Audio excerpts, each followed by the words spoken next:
ఆంధ్రప్రదేశ్‌లో అధికారంలో ఉన్న కూటమి పార్టీల నాయకులు, విమర్శలు, వాళ్ళ చేష్టలు గనక చూస్తే, మేమింకా అధికారంలోకి వచ్చాము అని చెప్పి వాళ్ళేమైనా నమ్మలేక, స్టిల్ ప్రతిపక్షంలో ఉన్నాము అని చెప్పి ఏమైనా ఫీల్ అవుతున్నారేమో. అందుకే వాళ్ళ వైపు నుంచి కొన్ని దారుణమైనటువంటి విమర్శలు, కామెంట్స్ వినిపిస్తాయేమో అని చెప్పి అనిపిస్తది. ఇది చాలా సందర్భాల్లో కనిపించింది.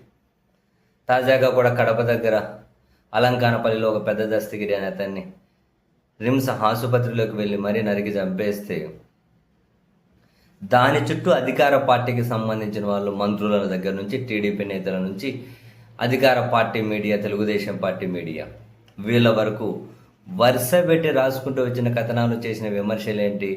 జగన్ చేయించాడు, లేదు దాని వెనక కడప జిల్లా వైసీపీ అధ్యక్షుడు రవీంద్రనాథ్ రెడ్డి ఉన్నారు, ఆయనకు ఫుల్గా లింక్స్ ఉన్నాయి, ఆయన మొత్తం ఏమంటారు ఆశిత కథలు ఉన్నాయి, ఆయన బినామీ ఈయన, ఏది బుద్ధి పడితే వరుస పెట్టి కథనాలు.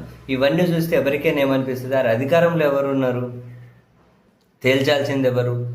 ఆధారాలు సేకరించాల్సింది ఎవరు? ఆధారాలు సేకరించి చట్ట ప్రకారం చర్యలు తీసుకోవాల్సింది ఎవరు? ఇవన్నీ ఇసిపెట్టేసి ఇలాంటి కథనాలు, ఇలాంటి రాతలు, ఇలాంటి విమర్శలు చేయడం ద్వారా వీళ్ళు ప్రతిపక్షంలో ఉన్నారా, అధికారంలో ఉన్నారా అనే అనుమానం ఎవరికైనా కలగవచ్చు. కానీ ఇక్కడ అధికారంలో ఉన్నా లేకున్నా తెలుగుదేశం పార్టీ స్ట్రాటజీ ఎదుటి వాళ్ళ మీద బురద జల్లుకుంటూ పోవడమే. ఆ బురద జల్లుకుంటూ పోయి కనీసం ఆ బురద నిజమేనని చెప్పి 30-40% మందిని నమ్మించుకుంటూ పోవాలి. సో మనకున్నటువంటి ఆ ఓటు బ్యాంకును మనం కాపాడుకుంటూ వెళ్ళాలి.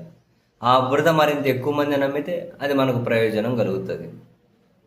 ఇంతకు మించి వేరే ఏమైనా కనుక కనిపిస్తుందా?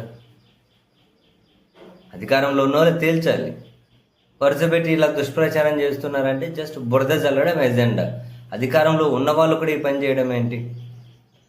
తాజాగా ఇటువంటి విమర్శల మీద ఆ పెద్ద దస్తగిరి హత్యను రవీంద్రనాథ్ రెడ్డి కడప జిల్లా అధ్యక్షుడు ముడిపెడుతూ మాట్లాడిన మాటల మీద ఆయన లీగల్ నోటీసులు పంపించారు. ఈనాడుకు, ఆంధ్రజ్యోతికి, అంటే వాళ్ళు కథనాలు రాశారు ఆధారాలు లేకుండా అని చెప్పి ఆ పత్రికలకు, అండ్ కొందరు తెలుగుదేశం పార్టీ మంత్రులు, నేతలకు, మంత్రి సవిత గారికి, కడప జిల్లా టీడీపీ అధ్యక్షుడికి, మరికొందరు నేతలకి ఆయన లీగల్ నోటీసులు పంపి 2 వారాల్లోగా క్షమాపణలు చెప్పాలి, లేకపోతే 10 కోట్ల రూపాయలకు పరువు నష్టం